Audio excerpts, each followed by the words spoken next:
Back in the 1970s, it was reported that the average person saw between 500 and 1,600 advertisements per day from billboards, newspapers, TV promotions. Get this, today the average person encounters as many as 10,000 advertisements every single day. And what are those 10,000 ads telling you each and every day? You know what they're telling you. They're all telling you that if you had a little bit more, you'd be happier. If you had this thing that you currently don't have, you'll find way more satisfaction in life. If you had a bigger house, a nicer car, more fashionable clothes, you'd be happy. Way happier than you are now. You know this. The goal of marketing is to make you discontent. But what if I were to tell you that there's a way for you to find contentment that doesn't cost you a single dime?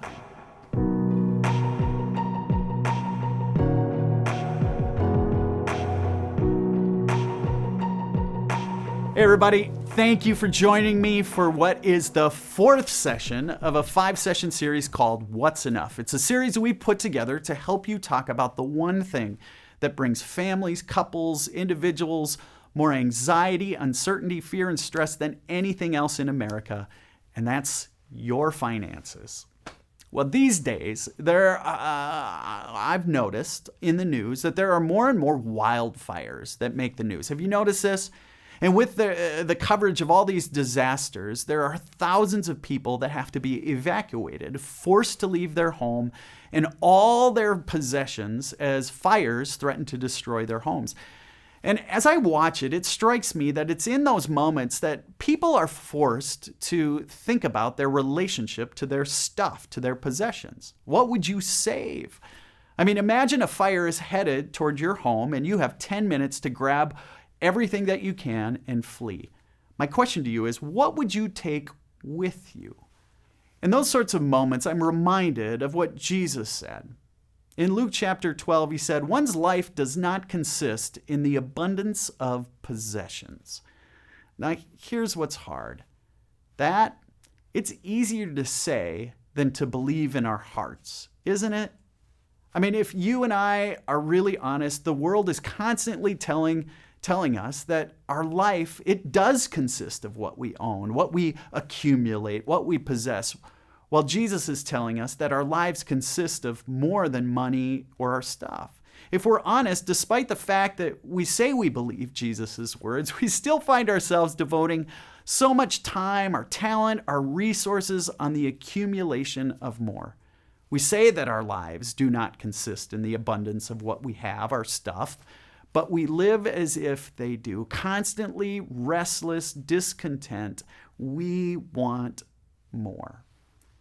So how do we discover contentment? Paul was a great example of this. In Philippians 4, he writes these words, "I have learned to be content with whatever I have. I know what it is to have little, and I know what it is to have plenty. In any and all circumstances, I have learned the secret of being well-fed and of going hungry, of having plenty, and of being in need." Paul wrote these words. Guess where he was? He was sitting in prison in a cell in Rome, awaiting news of whether or not he would be executed.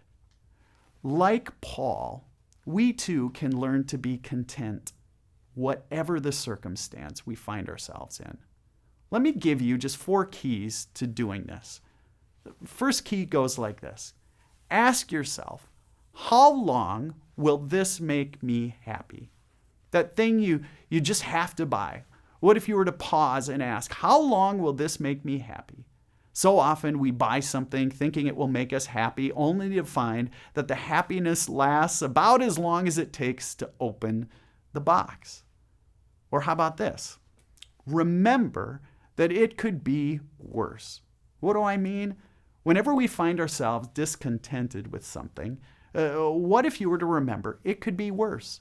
As you look at your house and the upgrades you want to make, as you go to work and face all kinds of challenges, when you're frustrated and disappointed at home, remember, it could be worse. For example, as you look at your house and the upgrades you want to make, as you go to work and you face challenges, when you're frustrated and disappointed with things at home, remember, it could be worse. I have a hunch, if you do, you'll start to realize that most of our problems, let's be honest, they're first world problems. Or how about this, a third idea? Develop a grateful heart. Gratitude is essential to contentment. Paul wrote, "Give thanks in all circumstances." Contentment arrives when we spend more time giving thanks for what we have than thinking about what's missing or what's wrong in our lives. In every situation of our lives, we have a choice. We can either complain or we can be grateful. I invite you to choose gratitude. And finally, number 4, ask yourself, where does my soul find true satisfaction?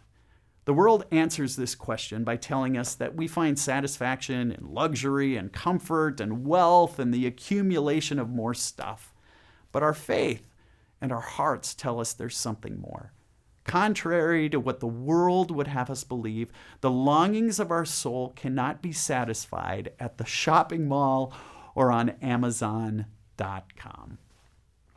Friends, Paul reminded us that we can learn to be content in whatever the circumstances. So let's talk about it.